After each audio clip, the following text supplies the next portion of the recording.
You're listening to Dairy Voice by Dairy Business News, a podcast exclusively for the dairy industry.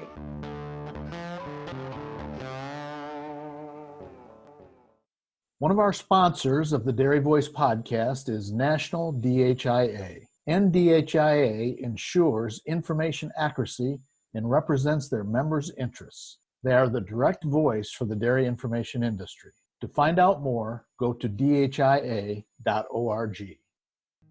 Dairy One's Soil Laboratory provides a variety of industries with soil testing and analysis. For most of our customers, their businesses literally start from the ground up. A soil analysis will help our customers ensure that the right nutrients are available in the soil or if additional fertilizers are needed. These decisions will impact their plant growth and yield. If you need to improve your soil's health, Dairy One is ready to help.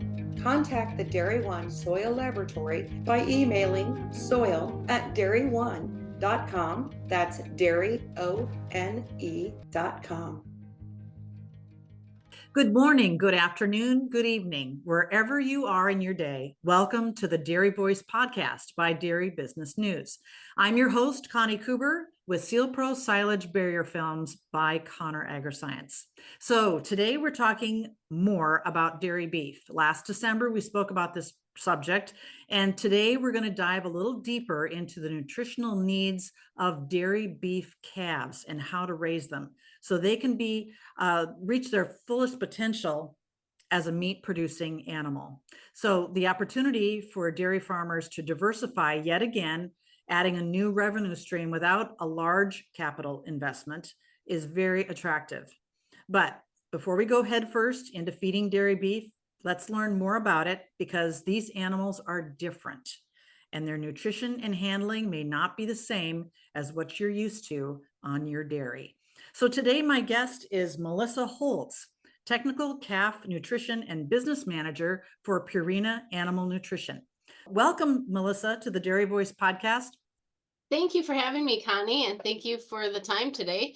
I have been with Purina for almost 25 years, started right out of college as a livestock production specialist and dairy nutritionist in central Minnesota. I did that for about 10 years, and then I rolled into the position of a regional calf and heifer specialist, where I took over the whole state of Minnesota to help our nutritionists develop their calf programs. And then after a few years at that, I became what I am today. And I've worked for the animal milk division for almost 12 years and had a great opportunity to meet a lot more people, see a lot more variety of farms across a quarter of the US and sometimes even more. So I've had a great opportunity to visit a vast variety of operations and see what they have going on, and hopefully can give you some good insights today on what we're talking about with the beef cross calves. This has just started up in the last few years, correct? This dairy beef raising. Yeah, it's been a new market for our dairy producers to put a little more value into the beef products that they are providing. So it is taken off when people are right sizing their dairies, looking at the number of replacements and how they utilize genetics to improve their production and what they're looking for to reach their herd goals. And with that, they're trying to add value by utilizing some mostly black-hided calves for their beef offspring, and utilizing those and having some value add to the supply chain. Well, let's start out. It's my understanding that a large majority of the dairy beef crossbred calves are not grown where they're born. So knowing this, let's talk about what things calf raisers should consider or do before the calves get to the farm, or I guess on your own farm, if there's things that you should consider doing differently than what you normally would raise dairy calves. That's a really good point with how you ended there, is how you would do things differently. And I think most people are choosing to do things the same when it comes to baby heifer calves or baby bull calves, because both of them have an extremely high value to the dairy operation. So that is one thing that I've noticed in the last few years, that producers are really paying a lot of attention to these baby bull calves because they do have such a high demand for them and they have a high value. Not that they weren't a value before, but there's only so much time during the day, and you have to do what you can do to get everything done.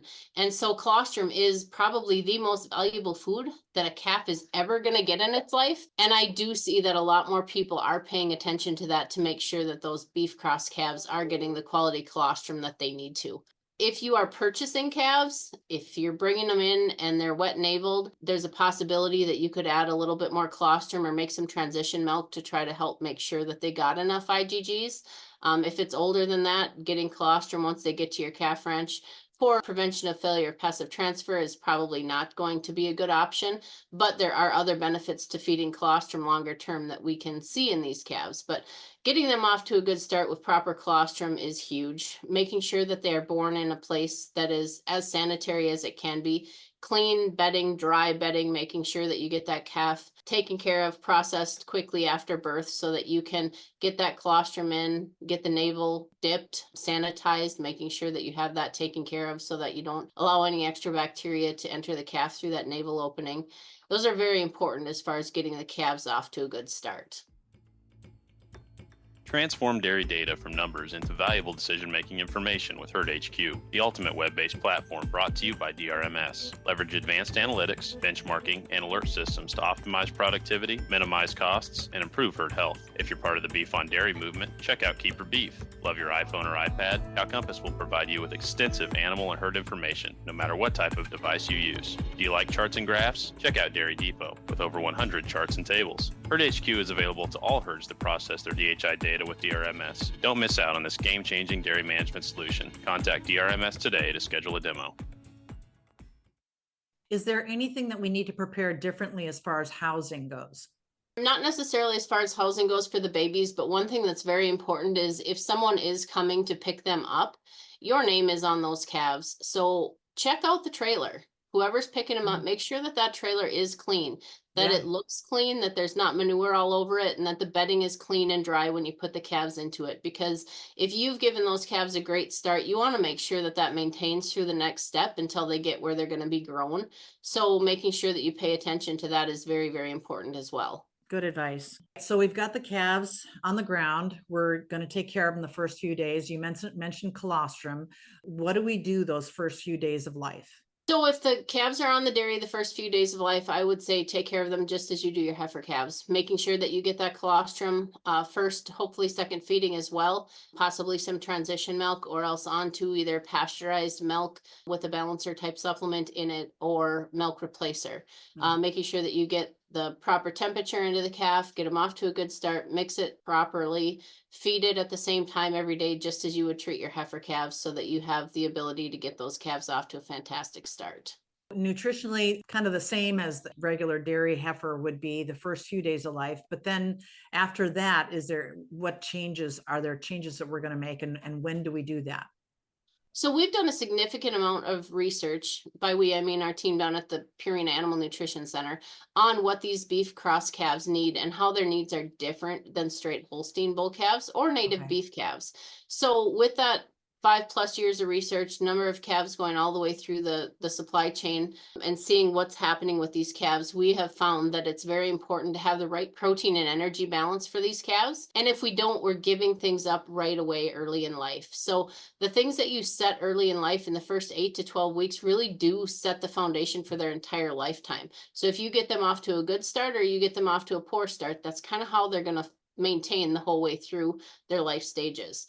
With that being said, again, the proper protein to fat ratio in that milk replacer and the proper feeding rate, because they need to be fed in order to grow proper muscle. Muscle is what we're selling at the end. Right. And to make that muscle, we need protein. So we have to make sure that we have that balance in there properly so that these calves can utilize and get the best feed efficiency out of this time period when they're most feed efficient in their life. If we feed our baby calves 1.8 pounds of milk replacer at the right protein fat ratio, we can get a very feed efficient calf. When that steer is towards the end and it's eating 20 to 25 pounds of dry matter and gaining 2 to 3 pounds a day, that's not nearly as feed efficient as it is when it's a baby calf. So there's multiple reasons to feed those baby calves right, but getting them off to a solid start and making the right type of product that we want for our end is very important. And we can set that foundation by how we feed these babies. Is there a nutritional need basis for these dairy beef crossbred calves as they go through? Is there an NRC set of values for them, or? Yeah, we can use the dairy NRC for milk replacer values, but it's very important to know that on top of just utilizing that, having the actual calf research to back what it says, because it's not always spot on, but that's where it comes in to make sure that when you're choosing your nutrition program, that we understand what your goals are for these calves and that we help build that program based on what your goals are. If you really want to get the most feed efficient calf you can and set that muscle foundation early in life, there's a program for that. If you want to keep the calves alive and get it to the next person, and that's what you want to do, that's your goal. We understand that. And we have a program for that. Gotcha. But we need to have that conversation and then making sure that people understand that having the research to back those programs is really important because it's more than just the NRC numbers that go into the final product that's going to be fed to those babies. The pre-weaning phase is a critical time. What about the transition between milk fed and onto the new diet? That is extremely critical. That's a really good question. And it's something that we've been spending a lot of time on recently because of how traditionally, I could say, dairy beef calves have been fed on a lower plane of nutrition, and they're a smaller animal when they're weaned. That means they don't have enough space or enough room and capacity to really eat enough dry feed to help them maintain enough calories to grow like they should. So with these beef calves, they are going at it like native beef calves. They are growing, they're taking in everything they can. They're very feed efficient. So if we give them the time that they need, upwards of 8 weeks on milk is very, very important to these calves because we've shown through research that last week between week 7 and week 8 gives them so much additional growth, and they can get to 300 pounds a lot quicker than calves that are weaned a week earlier, even because they're so feed efficient and they're growing so well on that. That calf is gaining 1.5 to 2 pounds a day.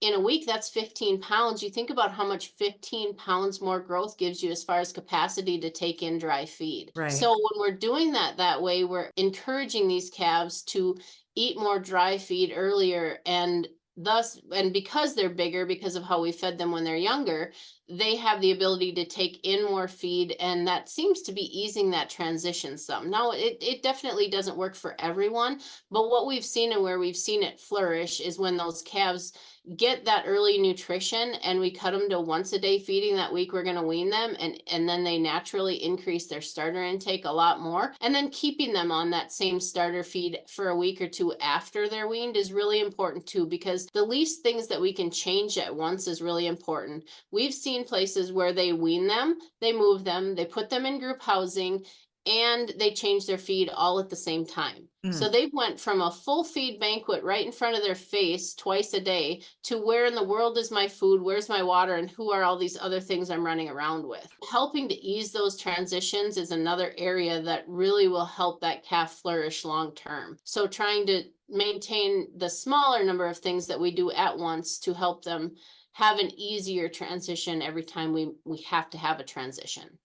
Have you run out of silage? Had to buy expensive, marked up feed to fill the gap? Maybe production's dropped due to lower dry matter intakes. Are molds or mycotoxins creeping through your piles or bunkers? And pitching the rot is a dangerous pain. Oxygen is the enemy.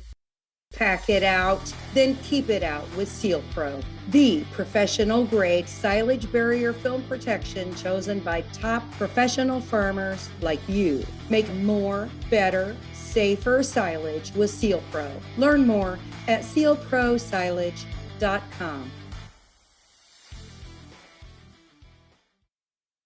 There's something that I have been reading about and learning about is liver abscess in dairy beef, and how it's a big problem when they get to the end of towards the finishing stage. And what I've read is lower body weight, carcass yield is not as good, the dressing percentage is not as high, and this seems to happen more often in this cross than not than in straight beef animals. So what can you tell us about that, and how can we help these calves so that we have a lesser chance of that happening? Well, one thing I look at when I get faced with that question is if the native beef calves are not having these issues with liver abscesses, what's different between them and the beef crosses that we're raising? Right. Well, one is that those calves are typically on their dam for upwards of 6 months, and they're weaned at 500 to 600 pounds. We don't have the ability to do that in these situations. The facilities wouldn't handle it. The people wouldn't handle it. It just wouldn't work. So we have to try to do what we've done with dairy calves in the past, but get them to a more biologically normal state like a native beef calf would be grown. So that's where the research comes in, and where programs such as the Prime Star program to get these calves off to a good start, more feeding them more like what biologically normal would be if they were suckling on their dam, and trying to get them to a bigger size, more like they would be if they were suckling at free choice from their dam. Mhm. And then ease those transitions. So I can't give you an exact reason as to why these Holstein crosses are having more liver abscesses, but what I can tell you is if you start out with the proper nutrition and focusing on getting a healthy microbiome to these calves, working on the transitions, making sure that you have the right feeds in and not sitting on the edge of acidosis all the time, all of those things can aid in prevention of that later in life. So if we work hard from the beginning to create a healthy gut environment for this calf, that is going to flourish for the rest of their life. If their gut is unhealthy right from the start, and if they're smaller and have had some things where they're teetering on acidosis throughout their young life, then that also will continue. So we're really trying to focus on making sure that we have the nutrition sound, building on that with a healthy microbiome, making sure we have the right calories, and then working on management things to help producers understand how we can tweak things, make their life easier, and make transitions easier for the calves. It sounds like this raising dairy beef calves requires a different mindset. It's also needs to be taken seriously, and the whole idea of it being much more important than just having a bunch of steers that are out in the lot and you just kind of toss them whatever. Yeah, that's absolutely correct. That's a huge value add in our supply chain right now, whether it's straight Right. Holsteins or beef cross calves. We're at a very low number of beef cattle in our country right now. And to support American agriculture, we need to be self-sufficient, and we need to continue to do more of our own raising of these kind of cattle. And we want to make sure that we keep them alive so that they get to the end of our supply chain. And the way to get that done is to make sure that you start them off right and keep them growing at the proper trajectory. You had said that you worked with farmers across the Midwest and across the country. How can a farmer get a hold of their local Purina representative to ask questions about feeding these calves? Well, you can reach out to your local Purina feed dealer and ask them for one of our representatives to get in touch with them. You can go to purinamills.com, or we also have a purinamills.com dairy beef site, so you can get more information on that. good. So there's lots of different ways to reach out and find that information. And I can guarantee you we have a lot of helpful people out there, a lot of boots on the ground that are ready and willing to help people reach their goals. We work with our own silage business. We are starting to work more and more with beef industry people, and they are very interested in learning how to feed these animals at the feedlot stage. So it's great to know that there's resources for people at the beginning of these calves' lives too, that we can do a better job all the way through. So that's great. Okay, well, we've talked about a lot of things here today. We've talked about how to start these calves out, the facilities we need, the kinds of nutrition that we need, what we need to do as far as weaning, and how we can help them transition to a growing stage of their life. Is there anything that you have to add, Melissa, that we didn't cover that you wanted to talk about? I think just getting these little ones off to a good start is the key. It's the baseline to making sure that we get them all the way through the program to finish. Making sure that everyone understands that there are people out there that can help them reach their goals, whatever their goals may be, and how important it is to have research on the products and the programs that you're going to be using to know that they are really going to work. We have people throughout all 50 states. We have a ton of research at our Purina Animal Nutrition Center. And we also open up our Purina Animal Nutrition Center for calf and heifer VIPs, beef cross VIPs, and a lot of feedlot VIPs. So if we have producers out there that are looking to really get more information and see where this research is done, I highly encourage you to reach out to your local Purina representative for more information on one of those. Well, thank you.